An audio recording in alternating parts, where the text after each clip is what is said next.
Good morning, everyone, and thank you for this opportunity. Let me begin my talk by saying that cancer can be defiant. It can be uncooperative. It can also be stubborn against modern medicine. But sometimes there is nothing more delusional than human propensity to hope. Having had cancerous lumps removed from my breast and a reconstruction completed after 14 hours of surgery, I firmly believed the ordeal was over. So when the doctor came into the intensive room and said I would need a second surgery within 2 hours of my first, I was confused to fathom the gravity of the situation. The matter-of-fact tone of the doctor as he informed me that the first surgery had failed and advised I needed another one almost immediately if I wanted to prevent the collapse of my left breast left me with the one thing I had depended on: faith. Though confused and humbled, I had to make a decision. There was no time to weigh my options. No family around me. COVID made sure of that. And no choice but to follow the doctor's recommendation. 6 hours of the second operation only woke me to a dejected face.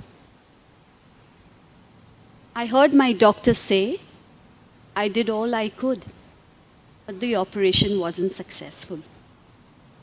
Now I will spend my time ensuring that you are safe.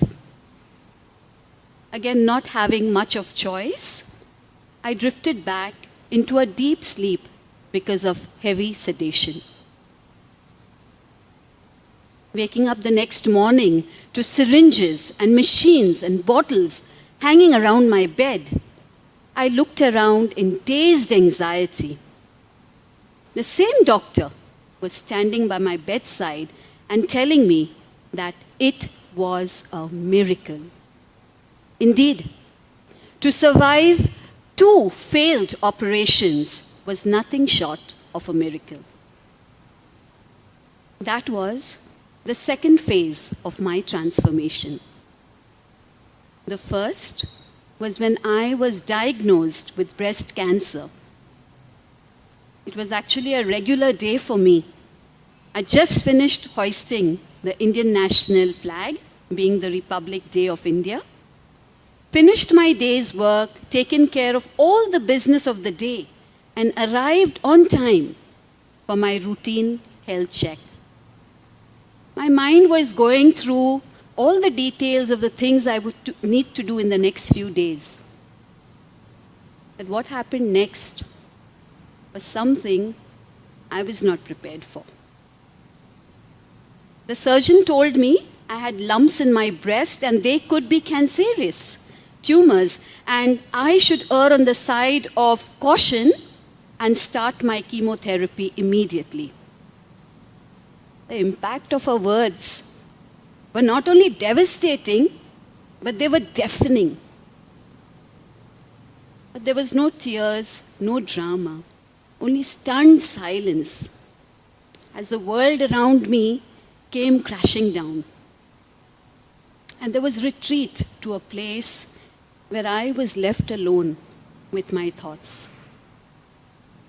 I was on a cusp of the transformation which would continue for the next year and a half and teach me valuable lessons that it would last a lifetime. My name is Melissa Maria. I'm an educator, a principal at one of the best schools in Singapore. I'm a mother. I'm a daughter, and I'm a sister in that order. And now, I'm hoping to be a survivor. I have always believed empathy to be the foundational element of every human existence, which has kept mankind afloat amid changing times and challenging situations. I started teaching when I was in college, when a chanced opportunity to teach children during my free time helped me realize that that was my calling. Early childhood education was always my passion, even though I moved on to teach students in higher grades. Over the course of my career, I had the privilege of working with children in the Middle East, in India, and now in Singapore. Life had knocked me down a few times before. I lost my dad. I lost my very closest pet. I had also very difficult supervisors to deal with, and also traveled alone with my 3-year-old overseas. But I managed to stand up and carry on because of the support of my family and my own will. My faith was a strong trait inculcated in me by my father, and it played a significant role in my personal growth. Everything was going as planned for me until a year and a half ago, just before COVID hit our shores. The beautiful and secure nest that I had built for myself in Singapore threatened to crumble because of the strong winds brought in by the C word. Cancer, they say, is like a death sentence. It can come to anyone, anytime, and anywhere. And once it does associate itself with you, there is a slim chance that it will leave your side. It brings physical and mental suffering, and of course emotional breakdowns, which can be an ordeal for the self and for the family. When I was told about my breast cancer, my immediate thought as a mother was, what about my son?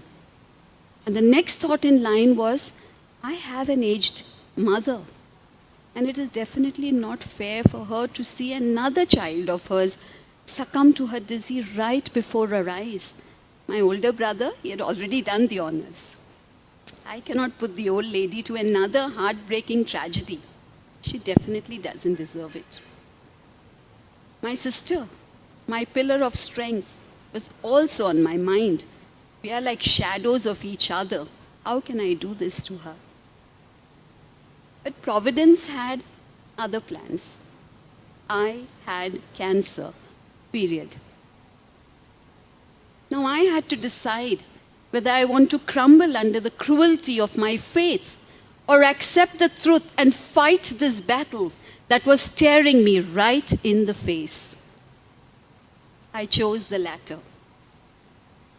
In the days that followed my diagnosis, a series of realizations led me to my first round of transformation. I was surrounded by shocked individuals who tried to console me with quivering voices and scared faces when I broke the news of my ailment to them. I was calm. I was determined not to get emotional and just go with the flow. I understood that life may not be fair. My personal beliefs in empathy, my actions in kindness, and my deep faith may not protect me from the vagaries of a stormy fate. But life is not unfair either. I told myself it could have been worse. Maybe I would not have been diagnosed in time. My doctors could have been inexperienced. I would not have got a second chance at life. As I now reflect, life definitely was never unfair to me. It's rightly said, you may not get everything you ever wish for, but you will always have a choice. You may not have a super highway to ride on, but a small door will always open to lead you down a cozy path towards a different destiny. I embrace the mantra of living one day at a time. Now I have learned to give my best to each day and not plan too far ahead. Along the way, I found gems that transformed me. My first lesson was, everything is in the here and now. Oftentimes, while going about our lives, we just forget to actually live. We are caught up in petty fights, momentary rivalries, insignificant clashes of the ego. When you take a step back and view the world around you as a mere observer, you will know that nothing is as important in the larger scheme of things. In the ever-expanding universe, you are a small speck of dust. One minute you're making grand dinner plans. The next minute you're told you have a life-threatening disease. You will fight with all your might, but you will be gone with one whiff of wind. What you do with yourself in the here and now will course your path in the long run. 10 days in the ICU and 4 hours of chemo each day for 16 such sessions had given me time to reflect. I realized I had spent too much of time expecting perfection from myself and others, setting huge targets and challenging goals. But life is fragile. It can be snatched away from you in an instant. What remains are memories of how you made people feel. Kindness is remembered long after the act is done. So it is better to be kind to ourselves and to everything and everyone around us than to spend our time indulging in negative sentiments. My second transformation came when I was lying on the hospital bed after my second operation. Around me, where my family should have been, were nurses and doctors, beeping medical equipment, smell of the hospital, and an empty room. But in those lonely hours, my faith played a strong role to give me strength. Being an avid churchgoer, I believed that the Lord watched over me and guided me. My spirituality has given me strength in difficult times, helped me maneuver many problems. My prayers have calmed my beating heart, and my belief has given me solution on many occasions in the past. In my time of need, these little things that I had sown reaped. My larger circle of friends prayed for me. They fasted and visited their places of worship on the days of my chemo. They sent me flowers, messages of hope and support, and sent me positive vibes, which were a source of comfort and hope. That was when I realized that the company you keep matters. In my darkest hour, when I could be losing hope, there were friends, acquaintances, colleagues, neighbors, and even strangers who I met just once during routine checkups, sending me positive energy, good wishes, and prayers. They were my extended family when I had no one to hold my hand in what could have been, perhaps, the darkest phase of my life.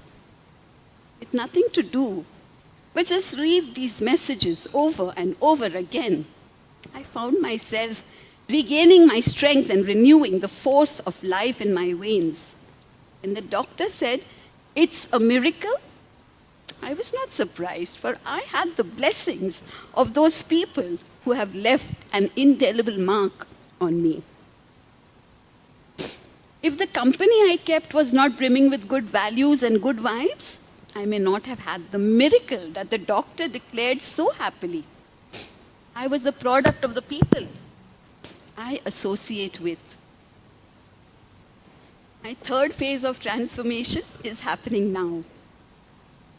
You see me standing here before you today, recovered and relaxed after a major life scare. I'm back on my feet doing what I know best, being an educator. I'm interacting with colleagues again. I'm talking to students. I'm joking with friends. I'm spending time with my family, and I am being me, and I am being thankful.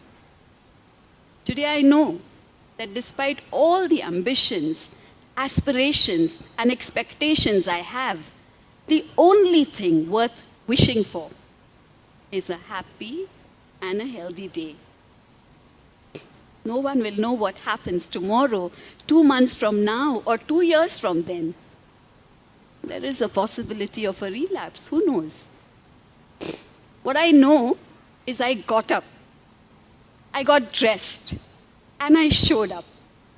And I'm smiling, I'm fit, and I am content. I've become less harsh on myself. I take things easy. I've also become an anti-stress ambassador, openly advising people against taking stress. And the only prayer I mutter from the bottom of my soul to the universe is, thank you for this day. I wish it goes well. They say when life gives you lemons, make lemonade. Although it's easier said than done, it is very true. Life will give you lemonades, and you will have to make the best of these lemons, whether it's lemonades or pickles or juices. It's important that you learn the lesson life is trying to teach you and transform yourself to fit any new challenge that comes your way. So be kind, live in the moment, and be thankful for the people around you. These will be the 3 tiers which will help you climb higher to a place of success in the long run. I believe your challenges will be bearable, your fights will be winnable, and your triumphs will be commendable. I can assure you, there will come a time when you will look at your place in the world and say to yourself, it is a miracle. Thank you all.